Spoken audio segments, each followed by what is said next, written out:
Welcome to Wine with HR. I'm Jules. Hey there, I'm Trish. Lawyers turned HR professionals.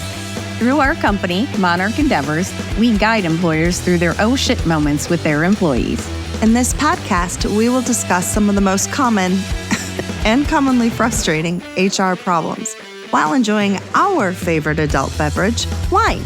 So sit back, grab a glass if you choose, and join us as we think about and drink about all things HR. Will they stay or will they go now? If they go, there might be trouble. If they stay, hopefully it's not double.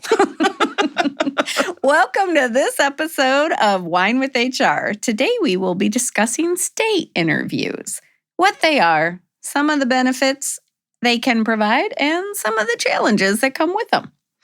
But before we get to that WHINE of the week, you know what time it is. So Trish, what are we drinking today since we're still in the studio together? Hello. Okay, so I've been dying to do this. Are you ready? I'm ready. Okay, hold on. Perfection. Right? Except it didn't have the Well, that's because these are not carbonated. All right. So for those of you who are wondering what in the heck I am doing, we decided to change it up just a little bit. We're having something called a buzz ball. These are actually wine chillers. The one we're having is Strawberry Rita. And it is made with agave wine and all sorts of delicious natural flavors. I love these. You are supposed to shake them, by the way, before you open them. So I think I might have forgotten that part. That's okay. But they're woman-owned. And so I've been a really big fan of these. My brother and I actually discovered these when we were up in northern Michigan visiting my parents. And the little place down the street from my parents, it's called Woody's. It's amazing. They have this little store there as well. And at the store, they had these things. And we were like, excuse me? What are these little colored balls of goodness? For lack of a better way to say it. And so we got one of each of their flavors. And they have strawberry, and they have peach, and they have apple, which, by the way, we're going to try the apple too. They have pina colada type of a flavor. We're going to try the apple potentially. Oh, no, we're here to serve. Oh, yes. Okay, fine. So they are delicious. I have already had the strawberry before. So, Julie, I'm going to let you take the first sip. Okay. These are also loved by college kids across the United States. They do have a potent that's a good alcohol by volume. So do not, under any circumstances, drink these at work. Yes. Or drink and drive. By the way, Julie and I did mention we are in the studio. We did Uber down here, and we will Uber home. Because we are responsible. We are responsible. Ooh, that's quite tasty. Isn't that delicious? Mm-hmm. Yeah, and this one, the strawberry, is 15% alcohol by volume. Oof. So yeah, this is why we Ubered. Okay, so it is very strawberry. Mm-hmm. It does taste like a strawberry margarita, but it's got a little bit of lime, I feel like. Ooh, yum, I love lime. And it is not frozen, so it's a little bit easier to drink. Yes. And it's not carbonated. You can put it over ice to make it nice and chill, or put it in your refrigerator, etc. Yeah, okay. I see why people like these. Yeah, I'm gonna see? slide it on over back to you. I'm hip like a college kid. Just kidding. I am so not. On this particular thing. Oh, right. Oh, very good. Very good. Okay. Sadly, I'm not going to disagree with you. Okay. Right, I'm going to take my sip. Oh, yeah. That's as lovely as I remember. And I'm a big fan of margaritas. And so for me, the strawberry is fantastic. My other favorite is peach. Unfortunately, Gray cannot try it. We gave a shout out to Gray before, our wonderful producer on these couple of episodes. But I definitely gave her one so she could check it out. So trust me, when she's safely at home. When she is safely at home, yes. But in the meantime, we'll keep drinking these. Yes. And since we're giving a shout out to Gray, we also have to give a shout out to Chris, our normal producer, when we are not in the studio, because he is all the fabs. Yeah, he's all the things. He's the reason you guys don't hear a lot of and oh yeah. Yes. Thank you, Chris. Yes, and big shout out to Evergreen Podcasts for hosting us and everything else they do. Yes. Okay. Now that we got all that out of the way, and we have discussed our buzzballs / agave wine, let's start talking about our WHINE of the week, which again are state interviews. And we always start this off with stat time. Oh, see, we don't need a theme song. I, by the way, was listening to a couple of our episodes, and clearly I am wanting a theme song for the stats because I keep mentioning it. But, maybe it was just that right there. Note to Gray and Chris. Editor's note. Okay, hit us with some stats, Trish. Okay, here we go. These stats are from a 2021 Gallup poll. Nearly half, so approximately 48% of U.S. workers are watching or hunting for job opportunities. Yeah, think about that. I mean, what? Take a look at your team and just divide it by half. Yeah. Half of them are looking to leave. Yeah. That's scary. Yeah. Okay. Now, 52% of voluntarily now, all right, exiting employees say their manager or their organization could have done something to prevent them from leaving the job. Oof is right. Now, I want y'all to look at what your turnover is costing you, and then think about being able to almost immediately half that number. Mm-hmm. Who's a rock star now? All right. And then finally, 70% of the variance in team engagement is actually determined by the manager. And for those of you who have listened to our episode on new managers and what you can do, you guys have already heard similar stats that let you know that when it comes to disengagement or engagement of your employees, the manager has a huge responsibility in that. Yeah, so managers, you are the important peeps. Yes. You can be the heroes of these stories. Wow. So jolly. Well, that buzzball is hitting Trisha already. Oh. Julie, what exactly is a stay interview? Okay, so I am going to use a definition from Richard Finnegan, who wrote a book called The Power of Stay Interviews for Engagement and Retention. This book has been excerpted for SHRM, so they have a bunch of articles on it, which of course we will link in the show notes as we always do. Yay. But Richard Finnegan defines a stay interview as a structured discussion a leader conducts with an individual employee to learn specific actions the leader can take to strengthen the employee's engagement and retention with the organization. So in other words, you as the manager are having conversations with your individual employees one-on-one about why they continue to show up for work every day and what might be leading them to think about going elsewhere. Now, y'all, that sounds maybe not very exciting. It sounds a little boring, but honestly, I'm a huge huge fan of state interviews. They're one of my favorite things. HR can conduct them as well, not just the managers. And they're really, really, really fun. They can be, yeah. And I think that this was an interesting point from Richard Finnegan's book, because I hadn't really thought of this, because I did always think about it being HR conducting these, because oftentimes you want them to be able to speak freely, and sometimes they won't do that in front of their manager.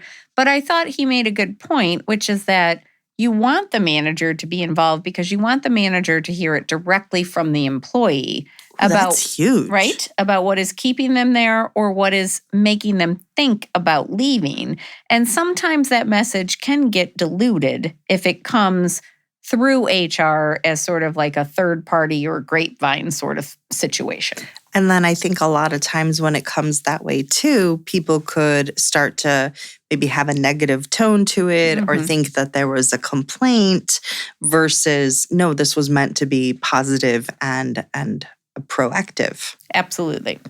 And the last thing I shouldn't say the last thing, because we're going to talk a lot about Richard Finnegan's book. Yes. But one of the other things he recommends, which I thought was very vital, is that anyone who is conducting a stay interview should experience one first. So the way he described it is it starts at the top. So the people in the C-suite level have stay interviews with each other or whatever structure makes sense. And then it filters down so that you as a manager, before you ever conduct a stay interview with one of your employees, have been the recipient of a stay interview where you have had to explain to your supervisor why you continue to stay with the company. I absolutely love that. Yeah. I mean, one of the things in my investigations courses that again, you know that Julie and I always talk about role playing because it does become muscle memory. But one of the things that I tell people is if you haven't sat in the hot seat before, if you haven't experienced someone asking questions, role play. Because even though you know it's your role playing, there's something about when people are asking you questions and they're drilling you, you start to feel like, oh my goodness, why are you asking that or talking like that? And then it allows you to have a better perspective when you're the one asking the questions. So again, a whole different topic that we could get to, but I do love having people experience it before they actually engage in the process of conducting them themselves. Indeed. So let's talk a little bit more about what a stay interview actually looks like. So, Trish, what's one thing you can tell us about what a stay interview should look like? One-on-one. And why? Do we really have to go to the why? Yes. Oh, man. Okay. Everybody knows I love the why. The why, I always tell everybody that you need to explain the why. But listen, small groups, you're getting the perspective of other individuals, of other employees, and people will just go, yeah, what they said. Or they'll copy, or they won't say a word. Or worse yet, maybe they'll be fearful to say what they truly think. So what we would want is to focus on an individual person so that you really get to the truth about why they are staying. Or maybe even what is the one thing, I'm going to give you guys one of my favorites right now. What's the one thing one of our competitors could do to steal you away? Oof. I know, right? That is one of my favorites. Yeah, and you want to make sure that you're explaining the purpose of the stay interview, and that is for leadership or you as a manager to learn what you can do to help the employee stay with the company longer and feel fully engaged with their work. So this has nothing to do, jumping ahead a little bit, but Trish, if you want to say more about it, you can feel free. Okay. But this has nothing to do with this particular employee's individual performance. This is what keeps them showing up every day to this job. And if all they have to say is, I need the money, then you've got some work to do. I don't even know what to say. Because seriously, if someone says that, oh boy. Yeah. Right? Yeah. Hopefully that's not all you have to offer. Julie, I really, truly do not know. If someone said that, I would cry. I mean, I would have to go back to the drawing board. Mm-hmm. Can I just skip that one? Oh, yeah, you don't have to say anything now. Okay. You may come back to it. I'm going to come back to it because that really hit me. I'm going to answer something else and let myself think about that for a little bit. Well, and the only thing I would say is we have all had those jobs where it's just the job that gets us through. Well, yes. And there are those jobs, but as we will talk about more in this episode, that's not necessarily who you are having a state interview with. Ooh, that's a very good point. So we will get to that later. But Trish, why don't you talk about something else that should be an element of a state interview? How about doing it and giving enough time? Oh. Yeah. So Julie and I are always saying, help your employees feel respected or valued, etc. How valued would your employee feel if you're conducting an interview, a stay interview, and you're having this conversation with them, and all of a sudden you go, okay, well, thanks, our time's up, and you just interrupt them. So I understand that we are all very, very busy, but I can guarantee you that conducting these, it doesn't just help you understand where you're falling short. It also allows you to focus on where that employee wants to go in the future. It allows you to create development plans. It allows you to create engagement. So there's so many benefits to these. So even though you think you don't have the time, let me promise you, you do. Because otherwise, that person's going to leave and you're going to have to hire and maybe rehire and rehire. So you don't want to get sucked into that particular downward spiral. So save enough time. Yes. And to your point, always just add extra time because you know how it is. If you book, I think we get really tied to time frames. Like Teams automatically sets every meeting up for an hour. So then we think it has to go an hour. Well, it doesn't. But if you set it up for an hour and it only takes 30 minutes, somebody's going to be thrilled to have 30 minutes of their time back. You set it up for 30 minutes and somebody talks to you for an hour, now they're stressed out. So allow for extra time. And if you don't need it, that's great. But you want to give people the time to, number one, there's going to be a couple moments of awkwardness where they're like, can I really say what I think here? Or do you really want to know? Right, exactly. So you got to get through all of that sort of like initial, I don't trust this yet, So you got to get through that. Then they might start to open up. And to Trisha's point, you don't want to be like, oh, I am so sorry. This is a great conversation, but I got a meeting I got to get to. So the worst. Err on the side of scheduling more time. If you get done early, that's great. Yeah, there's nothing more disrespectful than having a meeting with an employee and first of all, not listening to what they have to say, but then second of all saying, oh, sorry, someone else is ready to talk to me. Gotta go, bye. Yeah. Like, what? Especially if you started off going, so I really want to hear what you have to say. But I have to go. Right. That did not work. Just saying. Oh, my goodness. Okay, so another thing about the stay interviews is that they should be done at regular intervals. So you're not going to do them every quarter. You're not going to do them like one right after the other. But you do want to do them at sort of regular intervals. So that could be depending on your industry, your company, your culture, whatever fits. But you might do them after somebody has completed a year of employment, maybe after 3 years, maybe after 5 years, or you might break people up so you don't have to do them all at once. So if you've got a team of 20 people, maybe you do 5 in quarter 1, 5 in quarter 2, 5 in quarter 3, because we understand these things take time. It's time well spent, but you also need to be judicious about how you allocate that time. So you can split it up however you want, but just make sure that you are making the time at regular intervals and getting that sort of feedback.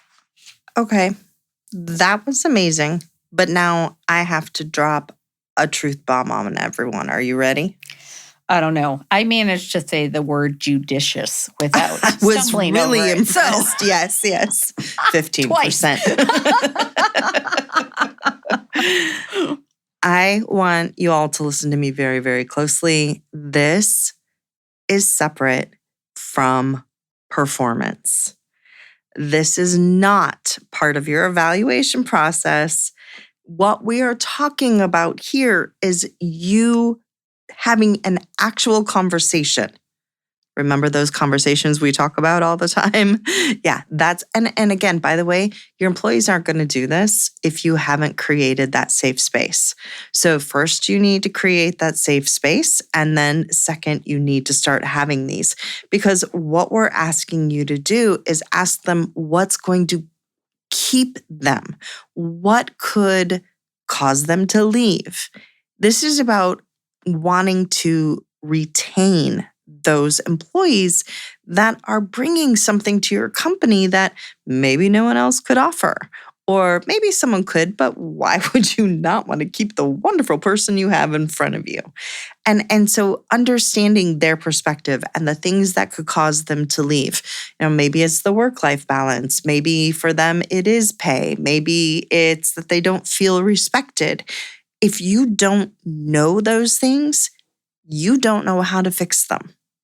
Truth bomb. Yeah, we have a lot of those in this episode. I have a funny feeling. Also, as a manager, you have to be prepared to have some truth bombs dropped on you, because they may say it's the way that you manage. It's the team dynamics. It's things that are within your control. And you have to be able to hear that without getting defensive or defending yourself, because this isn't the place to do that. No. Even if you think that the employee is completely out of bounds about what they are saying, this is not the place. So in these stay interviews, your job is to listen. Listen. Listen. 3 times. It's always 3 times. It's always 3 times. Yes. So no matter how hard it is to hear what your employees are saying, your job is to listen and to hear, which I think is the bigger point. Yes. Because oftentimes we listen, but we don't hear. Agreed. So you want to hear what they are saying, and you may need time to process it. And some of it you may find to be not completely valid, and other things you may, upon reflection, be like, yeah, I could probably do a better job about that. Yeah. But as a manager, that is part of this process. And so through these stay interviews, you may hear things you do not want to hear, but that's okay. I'm going to do a shameless plug. With the new courses that Julie and I have, well, they're not new. We've had them for a long time. We're just updating them and releasing online versions. One of the courses that we have is emotional intelligence. And part of that emotional intelligence course is actually being able to hear these things and not react from that emotional or negative perspective. Being able to pull yourself back, think about and sit in that conversation, and then respond from a calm and professional manner. Because if you react, you've asked them, what is your true feelings? If you react and you start defending or you start switching blame or something like that, well, now you have no longer created a safe place.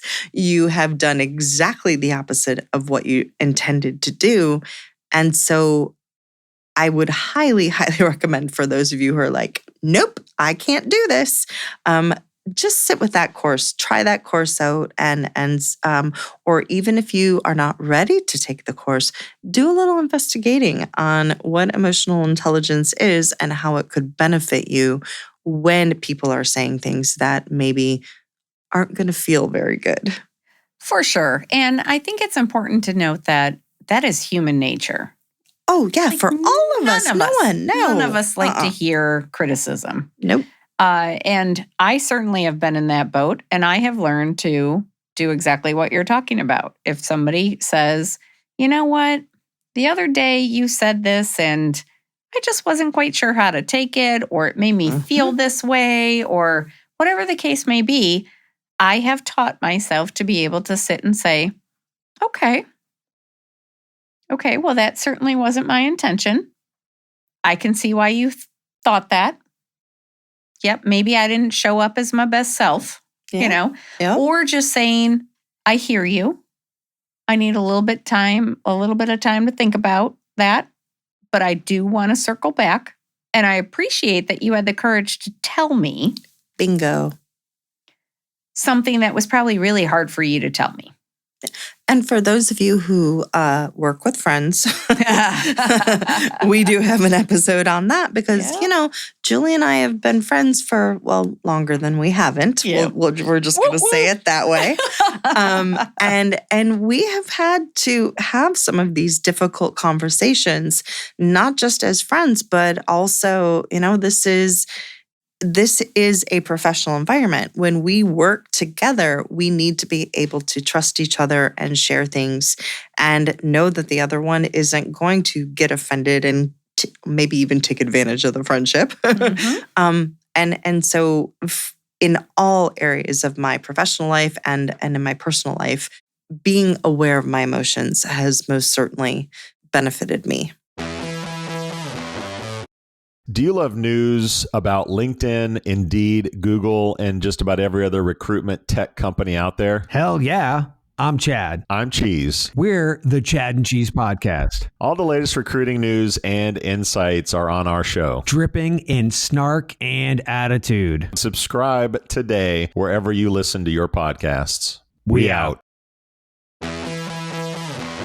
So let's talk a little bit about some of the benefits of stay interviews. So this is from that Gallup article that Trisha referenced earlier. And again, we will put the link in the show notes. But one of the benefits is that stay interviews can boost positivity and trust.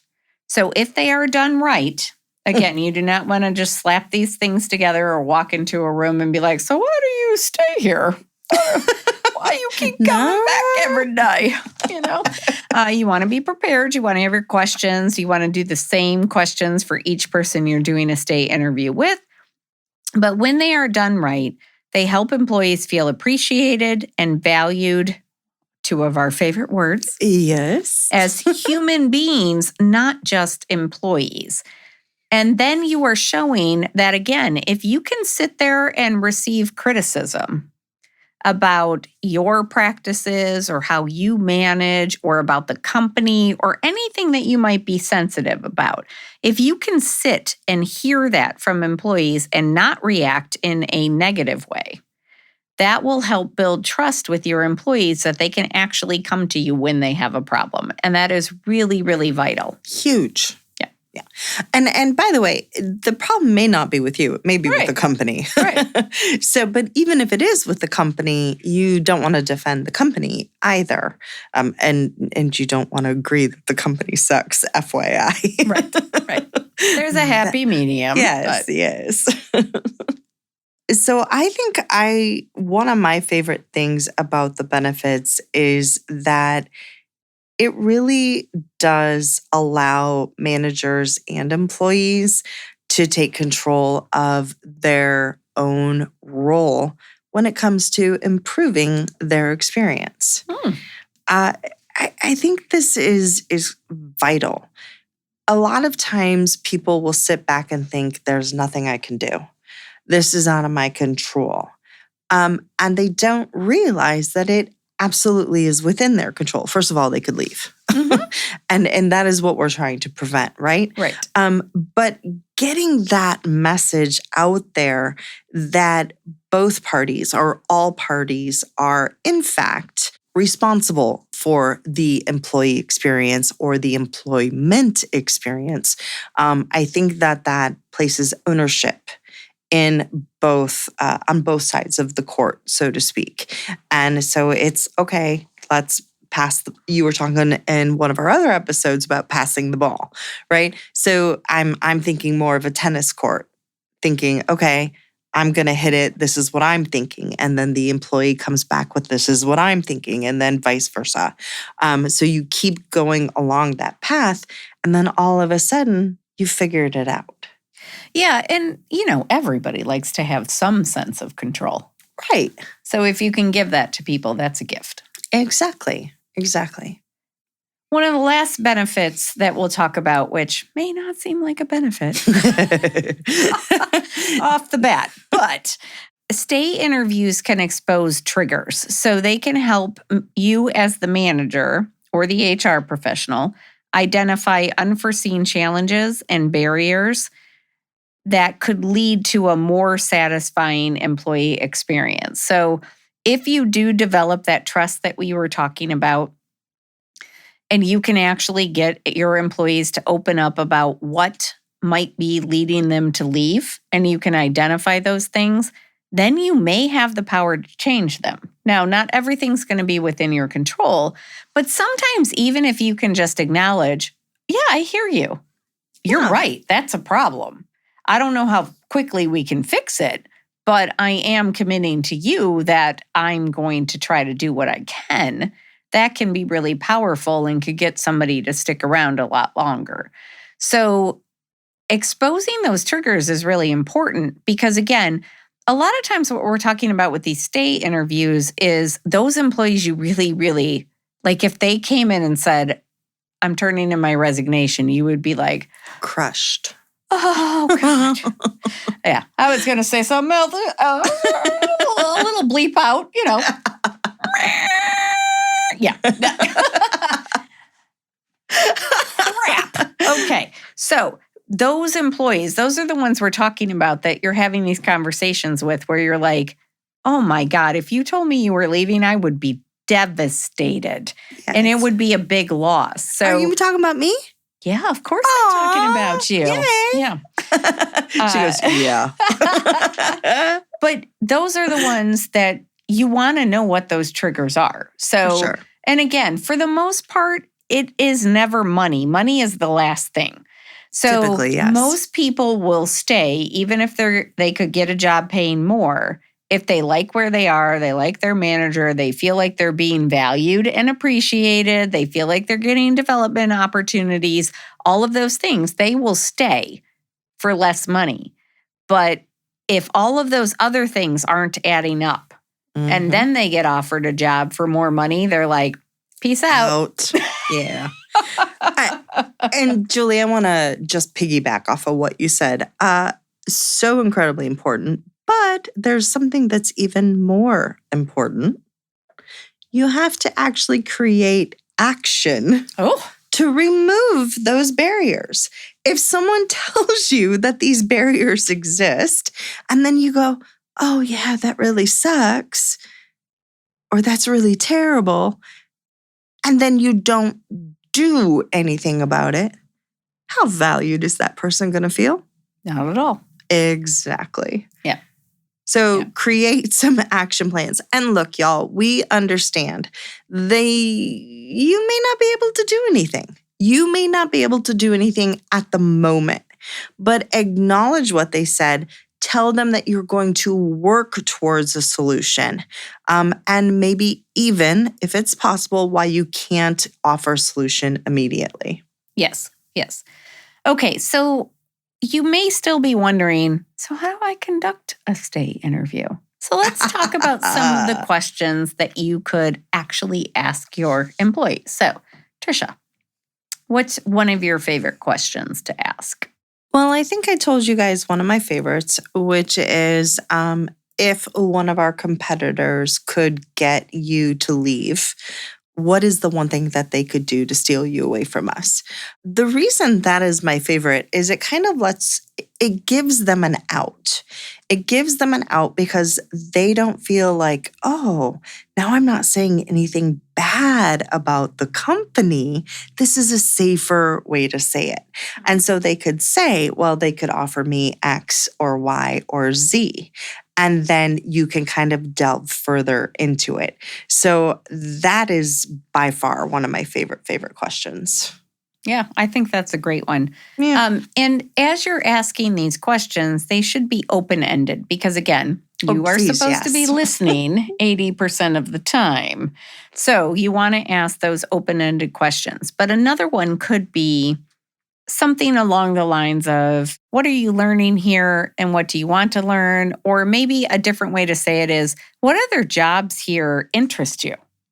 Because that could be a way to find out what other roles this person is interested in, what their aspirations are, and just if they see any opportunity for growth within the organization, which is an important thing for keeping people, for retaining people. Absolutely. One of my favorite questions on the very first day when someone joins a company, where do you see yourself with us in a year or 5 years?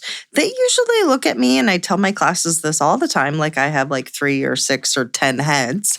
But then once they've been here, and hopefully you guys are doing like some sort of a 30, 60, 90 onboarding or even up to 180. And then at that point, I will ask them again. And because I've planted that seed, usually they can come up with an answer. So now imagine if you add the stay interview from the manager on top of that, they go, holy smokes, they actually really meant this. They want me to grow with the organization. Yep. I also like, and this is a little bit of a harder question, a little bit more delicate, but when is the last time you thought about leaving us and what prompted it? So again, it could be a truth bomb that you get in response to that. But it's an important question because we all have those moments. Like we've all been contacted by a recruiter or, seen a job posting for something and thought, because in our heads, everything is perfect. Oh, of course. Someplace else, the grass is always greener on the other side. As green as that green apple buzzball. Which we're going to get into shortly. Relax. Hold. But I think it's an important question because that will tell you something, which is if there really is a challenge or an obstacle or something that's going on that is having people try to run for the doors, you need to know about it. I love that one so much. Getting them to think about what Julie and I have talked a lot about gratitude and getting people to shift their focus towards gratitude. So asking them questions that will do that is also a wonderful way to approach it. So what do you look forward to each day when you commute to work? This one also comes from that article Julie mentioned. And I have actually never asked this question, but now I think I'm going to include it because I think it's fantastic because it really, really does focus on that gratitude issue that we've talked about before. Other ways to say it, give me an example of something that you look forward to each day, or tell me more about your favorite daily activity here at work. What do you look forward to the most? And I think that really helps. Again, you can turn the tide if someone is starting to, maybe they have kind of started to focus on that negative. By asking that question, you can really focus more on the positives and the gratitude. So that one is going in my toolbox. That was one of my favorites from this article. Absolutely. And I think, two things on that. One is, it is human nature to focus on the negative. They say that it takes 20 positive comments or maybe it's 10, whatever. I'm not a math person. I'm a lawyer. It doesn't matter. Anyway, it takes a lot of positive comments. It takes a lot of positive comments to outdo one negative comment. Yes. Because that is where our brains go. So we do have to help people focus on the positive. It is very easy in a workplace. We've all been there, where everybody is a negative Nelly or a Debbie Downer, Or why are they all women's names? We're going to have to change that. Oh, good point. Yeah, right? Yeah. I like that. A David Downey. I was going to say a Dan Downer. Oh, okay. Yeah. So anyway, but it can Shout out to our friend Dan, Yes. Deborah's husband. You've all met Deborah. Yes. It can be very easy to focus on the negative. So if we can help them figure out what the positive things are that they are, why they keep showing up to work. Because hopefully some of those are other than because I need the money, as we said. So the worst one ever. Right. So we want to think about that.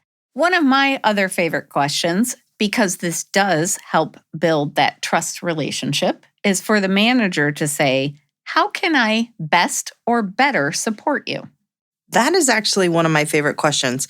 I have to give a shout out. I know I'm totally interrupting you, but I have to give a shout out to one of my former attendees and his favorite saying, and we'll ask this whenever he has the opportunity.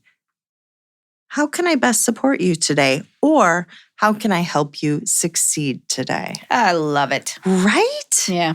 Yeah, I totally stole it from him. I use it all the time now. Well, thanks to random person in Trisha's class. Yeah, I don't want to call him out specifically. He knows who he is. He knows listens. who he is. He listens. You're a rock star. He is. He's totally a rock star. Okay. So any other questions that you really like for a stay interview? Let me think here. I know I have a bunch of them that I usually ask.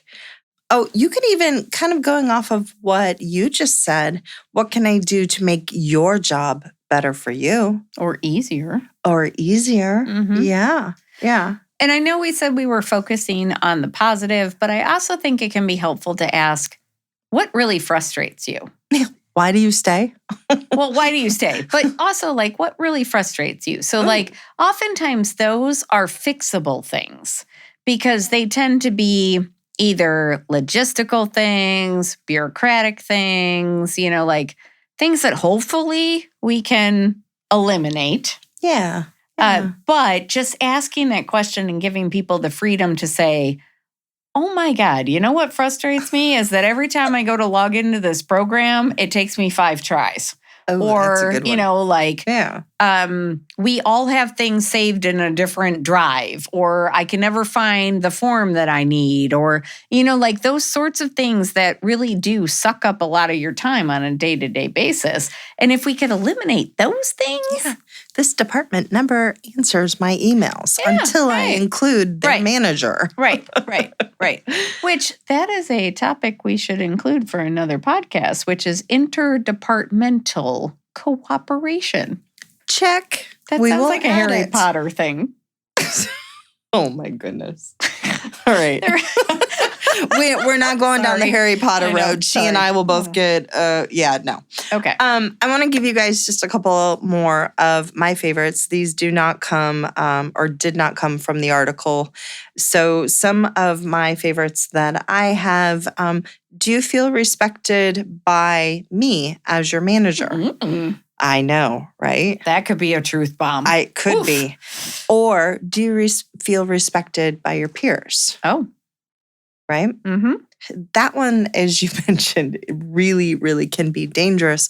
But I think it's very important. Or do you feel valued by? Those are, I think, some of, like you said, they could lead to some negative answers. But those are a couple of my absolute favorites because I think you really get down to the nitty-gritty.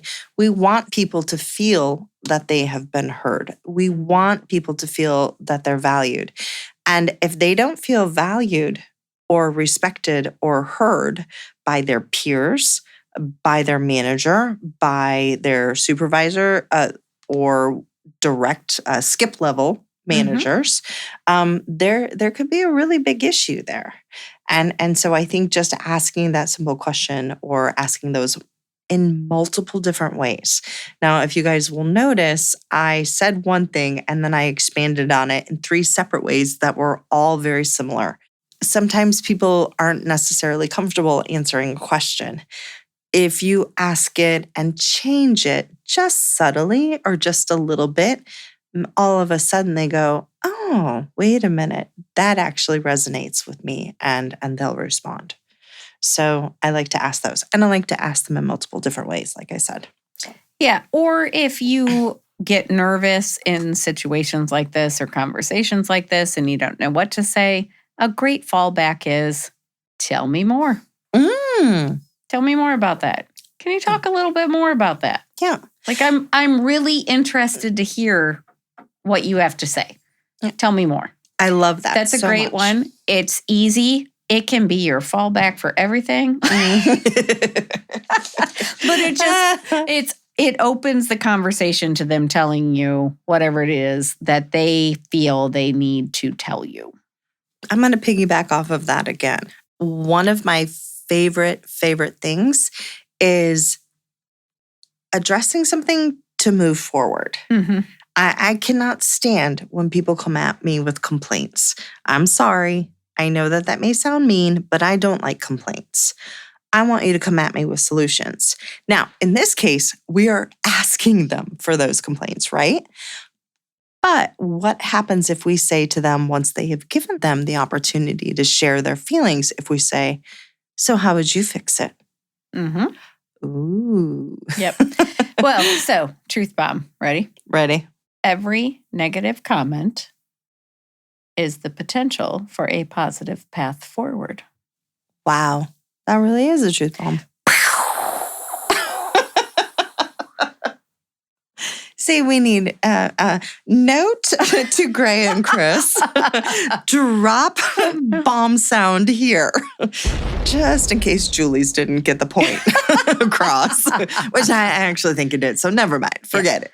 Well, and here's the thing. So I agree with you 100%. I love it. And I was told that very early on in my legal career. If you're going to come at me with a problem, come at me with a solution as well.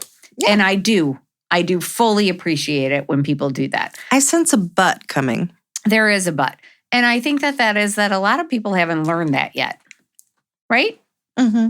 So we have to also teach them that. So this is a coaching moment as well.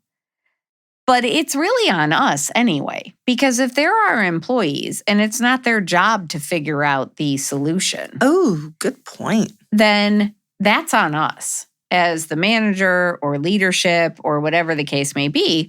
So, but that is an opportunity to teach them. Okay, I hear what you're saying. I loved your question. If you could fix it, how would you fix it?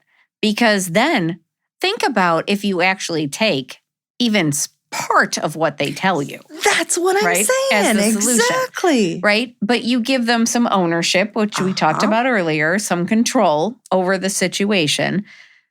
But you also are showing them, hey, this works a lot better if you come to me with a solution in mind versus just griping. Agreed. Okay. All right. So let's talk about some more tips and tricks. So you had talked about you got to be prepared to take action because you can't just ask people for feedback and then not do anything with it. And yeah. We have talked about that probably ad nauseum, but that's all good because it's true. Ad nauseum. It's true. So one of my other tips would be when an employee tells you that they are thinking of leaving, don't doubt them. So if they think they're fibbing? No. If they are courageous enough to come to you and say, you know what? I'm at my wit's end. I just can't anymore. Believe them. Yeah. Because they're probably at their wit's end at that point. And do not just write it off as them having a bad day. Make time. Sit down with them and say, tell me what is going on. Tell me how we can fix it. Let's figure it out. Because you are valuable. I want you here. I need you here. Ooh, I need you here. I feel like Jerry Maguire. You complete me. You cannot leave. Another throwback reference. Sorry, I know we are old, but that's okay. We are. That's okay. But Julie, you actually got me thinking, what if someone doesn't tell you, I'm fed up, I'm ready to be out? There may be signs or cues other than just, I'm going to leave. So I want to throw out there to everybody, like, look, if there's been a change in attitude recently, or maybe they're taking some time off that was unexpected, they just don't feel as engaged with you or the team or your general processes, don't be afraid to ask them if they are okay or if they need anything from you. I will throw out a caveat, a warning, let's put in a siren here. If they start talking about FMLA issues, or if they start talking about health issues, if they start talking about anything like that, do not pass go. Do not collect $200 because we're going old school today, right? Yep. Go straight to HR. Stop them immediately. Tell them, I appreciate that you trust me so much that you're willing to share with me this information. However, for your safety and mine, this conversation needs to be handled with HR. Yes. Amen. Oh, whoa. That's like dropping a mic. Yep. Okay. So another thing I'm going to say is that if an employee mentions perhaps issues with coworkers, issues with team dynamics, or other things like that, you may want to get HR involved, or you may want to talk to other people to see if that is a general consensus or if that might be unique to this one person. And the reason I say that is because I had a situation recently where we, thought that this one particular manager was rocking it and everything was going well. Now, this manager had expressed some issues and had even asked to be demoted, which is a huge red flag, right? Like something's going on. Yeah. And so we did start having conversations with this person. And then she did end up quitting. But once that person was gone, we had conversations with the other people and realized it was a much more complex situation than we anticipated. And so I normally would not say this because you should be able to trust your management level employees that they have a good grasp of the situation. But if somebody is really saying that it is based on the team dynamics or that there's issues going on within the department, it probably would be helpful to get some other perspectives so that you can better evaluate whether it is a singular view, whether it is a global problem, or what exactly is going on. Because we learned a whole lot once we started talking to more people that gave us a very different perspective. And so I'm not saying doubt your employees, but I'm saying trust but verify. Yes. Well, and I think that, I mentioned earlier investigations. I think that that's a really good point where like some of these questions can be used in investigations too. If there's something, again, this is now specifically focused more on HR, but if you as an HR employee realize that there's something more going on and nobody's willing to talk, nobody's come forward with a complaint, or even better yet, they've come forward with a complaint, but it's completely anonymous. And they say, my department, my manager, and you have 100 managers and how many departments? Probably at least 100. And so you're trying to figure out what it is. Stay interviews are very helpful from that perspective as well, because we may be on the hook if someone's given us notice, right? Absolutely. Absolutely. The only other thing that I have to say is, I mentioned it before, but you want to do these stay interviews at sort of regular intervals. But you can think about what makes the most sense for you. So obviously you don't want to do these all the time because then people will be like, why do you keep asking me why I'm still here? Like, are you Is there a reason? Right? Are you being passive aggressive? Are you really telling me to leave? Right? We don't want that. But there could be, and again, it may be dependent on the culture at your particular organization, the flow of your industry, whatever it is. But maybe you want to do them at the end of year 1, at the end of year 3, at the end of year 5, and then again at 10. Like you don't, at a certain point, you don't have to keep asking people, but you want to do them often enough that you're catching problems before they become obstacles that you can't overcome. Oh, I like that. That's a great way to say it. Yeah. So, and I would say, as Trisha was talking about earlier, anytime you see a distinct change in a particular employee's behavior, demeanor, performance, output, whatever it might be, that's a great time to have a stay interview. Because oftentimes that's the first sign, is they become disengaged. All of a sudden, they're just not themselves. It's like these very subtle signs. And I think we have been conditioned not to ask people about that, to give people their space, which I agree in most circumstances. But I don't think anybody is typically offended if you just ask them, hey, are you okay? Yeah. Or is everything okay? Is there something I can do? Right. Like I just sort of noticed you don't seem yourself. Right. Is there something I can do?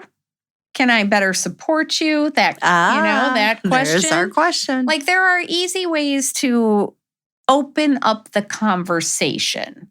Yeah. Which is the whole point of a stay interview, is to open up the conversation.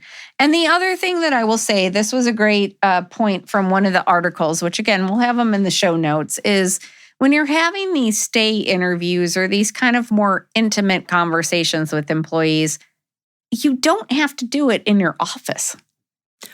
Invite them out for coffee, Huge. right? Yes. Or say, hey, would you like to take a walk at lunch? Like, let's take a walk. Like sometimes if you're side by side or corner to corner, but not like across from each other, you're not in your HR office or your manager office where you're the boss and they're the underling, it can really open up the conversation where you're more equals and you're walking side by side and having that conversation, or you're sitting over coffee and having that conversation. But let them know ahead of time that that is the plan so that they don't get like all of a sudden, oh my gosh.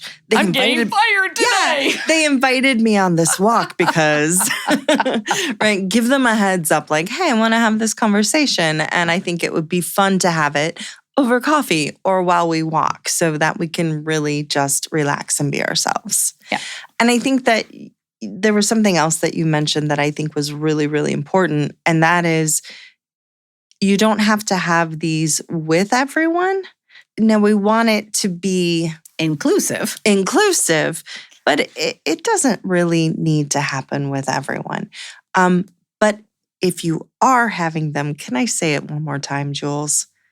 Really be listening. Turn off your cell phone, close your computer, do not answer the phone. Actually listen to what those employees are saying. Otherwise, that employee that may have been just fine all of a sudden says, you know what? That stunk. They weren't caring or they didn't listen. And now they're thinking they want to go too. Yeah, absolutely.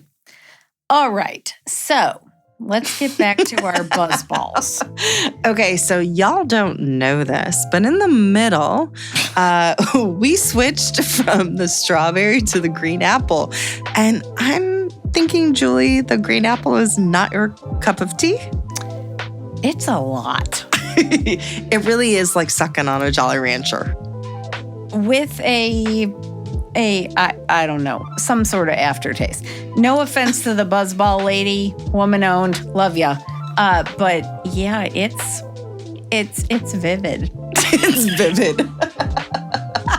Yes, it has quite a vivid taste. It looks like a Jolly Rancher. Yes. Bow show. Yeah. Tastes like a Jolly Rancher. It does taste like a Jolly Rancher, but it's got an extra punch. Yeah. Yeah. Like I said, the strawberry and the peach are my absolute favorites. They have several great flavors. I would say the green apple is not my favorite. I don't have. It's a little sweet, I think, is what it is for me. For me, it's a little sweet. You know what it is? What? Okay, here's a little insight into Trish and I's younger days. Yeah. Can we cut it right here, please? So we used to spend a lot of time on Put and Bay. For those of you who don't know what it is, look it up. Anyway, the house that we used to stay in, do you remember when we found the apple pucker that had been there for God knows how long and it tasted years and years. Dusty? And years. Yes. Okay, so I'm not saying the Buzzball tastes dusty, but good. it definitely tastes like apple pucker. And I'm having flashbacks, and that may be why I'm traumatized. Oh, that would make total sense. And then I would say, shout out to Grammy and Grandpa. Oh, shout out to Grammy and Papa. Yeah, Grammy and Papa. Yes. And on that note, we need to end this one. Yeah. So we hope you guys have enjoyed our tour back into our young lives, as I think we've captured several of those. I will say to you, thank you as always for tuning in. We do appreciate you. If you do have any suggestions, like the Buzzballs, something really different but still wine-based, please let us know. Follow us on social. And Julie? Subscribe wherever you get your podcasts. And cheers! Cheers.